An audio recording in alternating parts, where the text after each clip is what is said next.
திருச்சி அரசு மருத்துவமனையில் தவறான சிகிச்சையால் செவிலியர் உயிரிழந்ததாக குற்றம் சாட்டி செவிலியர்கள் மீண்டும் போராட்டத்தில் ஈடுபட்டு வருகின்றனர். விவரங்களை தர இணைப்பில் இருக்கிறார் செய்தியாளர் கலைவேந்தன். கலைவேந்தன் வணக்கம். தற்போது செவிலியர்களின் உடனடி கோரிக்கை என்னவாக இருக்கிறது, விவரிக்கலாம். வணக்கம். புதுக்கோட்டை மாவட்டத்தைச் சேர்ந்த சேட் என்பவரது மகள் கீதாலட்சுமி திருச்சி சிஆர்பி அரசு மருத்துவக் கல்லூரியில் ஜிஎன்எம் நர்சிங் பயின்று வந்தார்.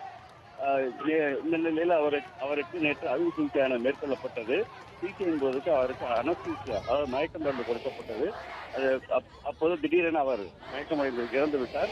இந்த சூழலில் அவர் இறப்பிற்கு காரணம் தவறான சிகிச்சை என கூறி அவர் சக நர்சிங் மாணவிகள் மற்றும் அவரது பெற்றோர்கள் இன்று காலை முதலே மருத்துவமனை முன்பாக போராட்டத்தில் ஈடுபட்டு வருகின்றனர். சாலை மறியல் போராட்டத்தில் ஈடுபட்டனர்.